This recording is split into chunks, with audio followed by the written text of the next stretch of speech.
82세가 된 지금, 저는 인생에서 정말 많은 걸 배웠습니다. 하지만 그 모든 배움 중에서도 아직까지 깊이 후회하고 있는 결정이 하나 있습니다. 바로 요양원으로 들어간 것이죠. 그때는 그게 옳은 선택이라고 생각했습니다. 가족들도 그렇게 말했어요. 거기 가면 돌봄도 받고 편하게 지낼 수 있을 거야. 저는 그 말을 믿었습니다. 하지만 막상 요양원에 들어가 보니 현실은 제가 상상했던 것과는 전혀 달랐습니다. 지금 이 영상을 보고 계신 분들 중에도 아마 저처럼 요양원을 고민하는 분들이 있을 겁니다. 나를 돌봐줄 사람이 있으니까 더 안전하지 않을까? 그게 인생을 편하게 만드는 길 아닐까? 그렇게 생각하실지도 모르죠.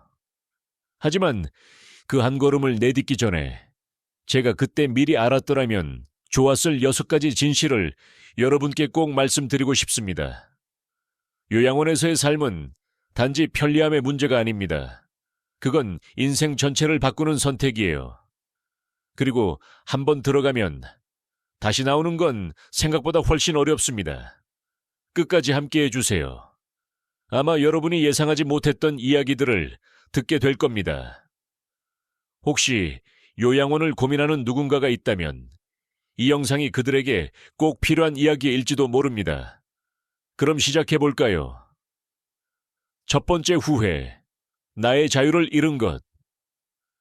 요양원에 들어온 뒤 가장 큰 충격은 좁은 방도, 정해진 식사 시간도, 낯선 사람들도 아니었습니다.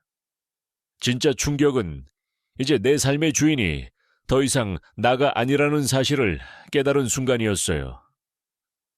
요양원에 들어가기 전까지만 해도 나는 내 리듬대로 살았습니다. 언제 일어날지, 언제 밥을 먹을지, 하루를 어떻게 보낼지는 모두 내가 정했죠.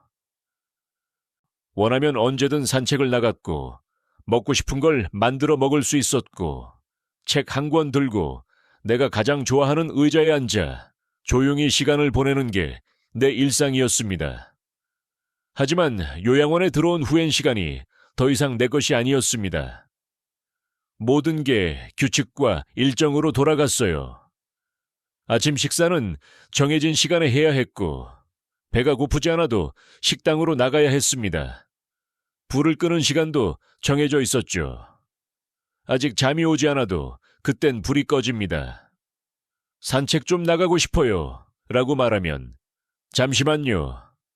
도와드릴 직원이 생기면요. 라는 대답이 돌아옵니다. 내가 원할 때 나갈 수도 움직일 수도 없었어요.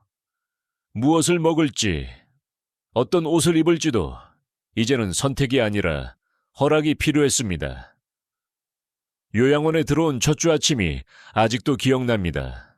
눈을 떴을 때 이상하게 침대가 낯설었어요. 몸을 일으켜 집에서 읽던 책을 찾았지만 주위를 둘러보는 순간 깨달았죠. 이곳은 내 집이 아니었습니다. 내 책도, 내 의자도, 오랫동안 함께했던 작은 위로들도 모두 사라지고 그 자리를 차가운 벽과 낯선 냄새가 대신하고 있었습니다.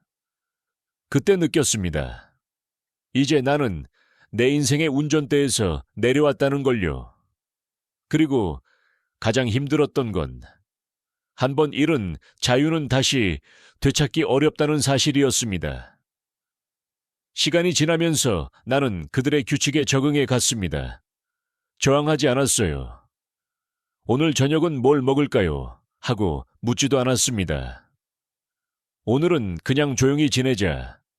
그렇게 스스로를 달랬죠. 그렇게 조금씩 나는 나 자신을 잃어갔습니다. 요양원을 생각하고 있다면 꼭 스스로에게 물어보세요. 나는 내 삶의 작은 자유들을 포기할 준비가 되었을까? 그 자유들은 잃어버리고 나서야 얼마나 소중했는지 깨닫게 됩니다. 그리고 그때는 이미 늦었을지도 모릅니다. 두 번째 후회. 잊혀진 존재가 된 것. 요양원에 들어오고 나서 가장 견디기 힘들었던 사실 중 하나는 세상은 나 없이도 계속 돌아간다는 것이었습니다. 처음 입소했을 때 가족들은 약속했어요. 자주 찾아올게요. 그 말을 믿었죠. 처음엔 정말 자주 왔습니다. 딸은 일주일에 한 번, 손주들은 주말마다 찾아와 함께 웃고 이야기했어요. 그때까진 아직 세상과 연결되어 있다고 느꼈습니다. 하지만 시간이 지나면서 방문 횟수는 점점 줄어들었습니다. 딸은 전화를 걸어 안부만 묻고 손주들은 학교와 일로 바빠졌죠. 명절이 가장 힘들었습니다. 이번에는 꼭 갈게요. 약속은 늘 그렇게 시작됐지만 항상 마지막엔 이번엔 조금 어렵겠어요. 로 끝났죠. 어느새 나는 공용거실 한쪽에 앉아 문만 바라보는 사람이 되어 있었습니다. 누군가 들어오지 않을까? 오늘은 혹시 누가 나를 찾아오지 않을까? 그렇게 하루 종일 기다리곤 했어요. 가족이 나를 사랑하지 않아서 그런 건 아니었습니다. 단지 삶이 그들을 너무 바쁘게 만들었을 뿐이죠. 매일 곁에 있지 않으면 사람들은 쉽게 착각합니다. 괜찮겠지. 이제 적응했을 거야. 그렇게 외롭진 않을 거야. 하지만 진실은 다릅니다. 요양원에 오래 있을수록 사람들은 내가 아직 얼마나 그들을 필요로 하는지 점점 잊어버리게 됩니다. 어느 날 밤이었습니다. 방 안에서 휴대전화를 들고 아들의 이름을 눌렀어요. 전화를 걸까 한참을 망설였죠. 혹시 내가 부담이 될까? 그냥 괜찮은 척 하는 게 낫겠지. 결국 전화를 걸지 못했습니다. 그리고 그때 깨달았어요. 이게 이제 내 삶이구나. 누군가가 날 기억해 주길 바라며 그저 하루하루를 기다리는 삶. 요양원을 생각하고 있다면 꼭 이 질문을 스스로에게 던져보세요. 나는 이 외로움을 감당할 수 있을까? 가족이 아무리 사랑하더라도 보이지 않으면 그 사랑은 점점 기억 속으로 희미해집니다. 그리고 그 순간부터 당신은 세상 밖으로 조금씩 잊혀져 갑니다. 세 번째 후회, 삶의 의미를 잃은 것. 요양원 생활이 길어질수록 하루하루가 점점 똑같아졌습니다. 아침이면 간호사가 들어와 할아버지 약 드실 시간이에요. 그 말로 하루가 시작되고 점심, 저녁, 그리고 다시 약. 그게 내 하루의 전부였습니다. 예전엔 내가 할 일이 많았어요. 작은 정원을 가꾸고 손주에게 나무젓가락으로 배 만들기를 가르쳐주고 밤이면 손녀에게 옛날 이야기를 해줬죠. 그땐 내가 누군가에게 필요한 사람이었습니다. 하지만 지금은 아무도 나의 도움이 필요하지 않습니다.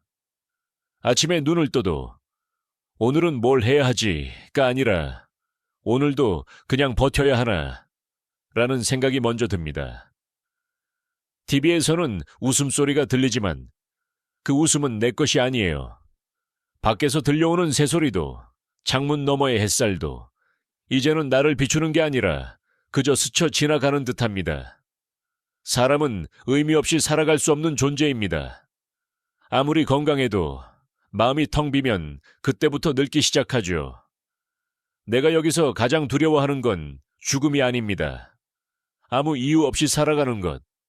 그게 진짜 고통이었습니다. 어느 날 밤 문득 깨달았어요. 나는 이제 나 자신에게조차 필요 없는 사람이구나. 그날 이후로 작은 의미라도 찾으려고 노력했습니다. 화분에 물을 주고 다른 어르신의 이야기를 들어주고 직원에게 오늘도 고생 많아요 라고 말했죠. 그게 전부였지만 이 작은 일들이 내 하루를 다시 따뜻하게 만들어줬습니다. 삶의 의미는 거창한 게 아니에요.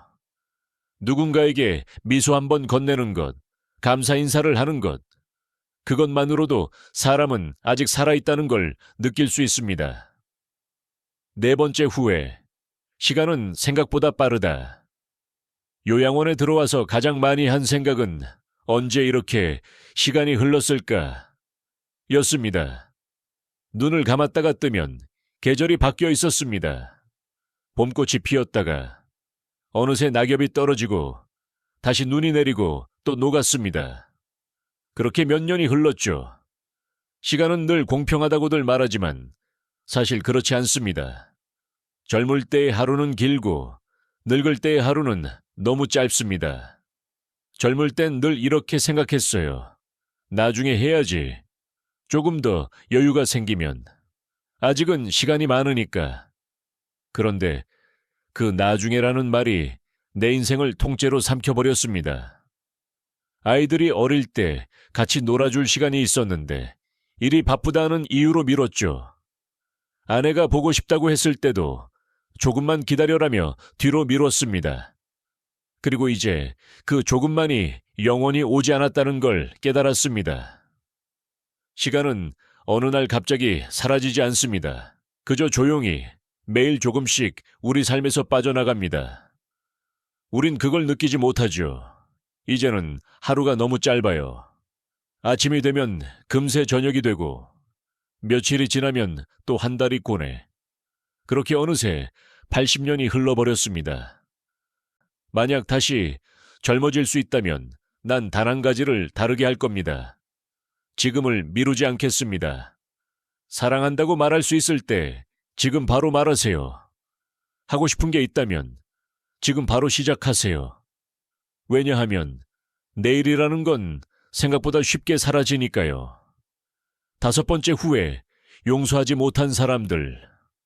요양원에 들어와서 느낀 또 다른 후회는 바로 사람들에게 마음속 앙금을 남긴 것이었습니다. 젊었을 때 작은 오해로 친구와 다투고 가족에게 화를 내기도 했죠. 그때는 세상이 그렇게 큰 문제가 아닌 줄 알았습니다. 하지만 지금은 그 사람들을 다시 만날 수 없다는 걸 깨달았습니다. 그때 왜 그렇게 화를 냈을까? 왜 작은 일로 마음을 닫았을까?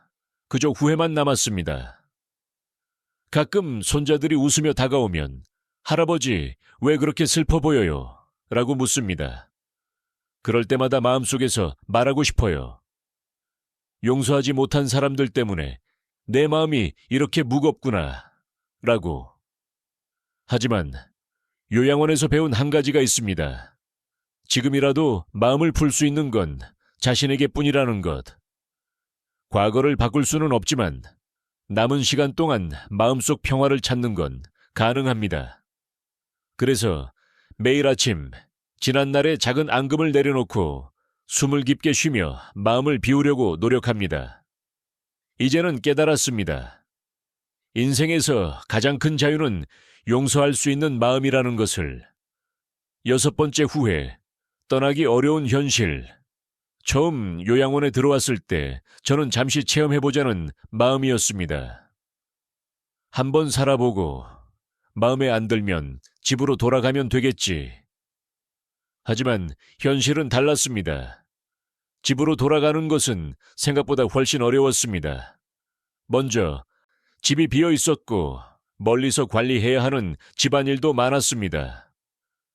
아이들은 이미 집을 바꾸거나 제가 필요 없을 거라 생각하고 물건을 정리했습니다. 또 몸이 약해진 것도 문제였습니다. 요양원 생활은 편리하지만 계속 움직이지 않으니 근육과 체력이 빠르게 줄어듭니다. 혼자서 계단을 오르거나 가벼운 집안일을 하는 것조차 버거워졌습니다. 처음에는 그냥 잠깐 체험해보자 했지만 한번 들어오면 나가기 쉽지 않다는 사실을 깨달았습니다.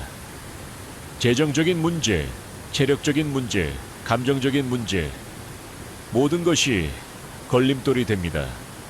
그리고 이런 사실을 아무도 쉽게 말해주지 않습니다. 요양원은 언제든 나갈 수 있어요 라고 하지만 현실은 그렇지 않습니다. 점점 요양원이 당신의 세계가 되어버리고 밖의 삶은 먼 기억처럼 느껴집니다. 그래서 요양원을 고려한다면 자신에게 솔직히 물어보세요. 정말 이곳에 들어가도 괜찮을까? 혹시 나중에 나가기 힘들어질 수도 있는데 괜찮을까? 마무리 생각. 돌이켜보면 저는 늙어가는 것을 후회하지 않습니다. 하지만 요양원이 유일한 선택이라고 믿었던 것은 후회합니다. 처음 들어올 때 저는 편안함, 안전, 더 나은 삶의 질을 기대했습니다. 하지만 현실은 달랐습니다. 요양원은 점점 제 독립심, 배운 것 중 하나와 어떻게 삶에 적용할지 공유해 주세요. 댓글을 읽는 것은 저에게 큰 동기와 용기가 됩니다. 이 영상이 도움이 되었다면 좋아요, 구독, 공유를 부탁드립니다. 여러분의 응원이 계속해서 좋은 콘텐츠를 만들고 정보를 전달하며 영감을 주는 힘이 됩니다. 시청해 주셔서 감사합니다. 다음 영상에서 다시 만나요.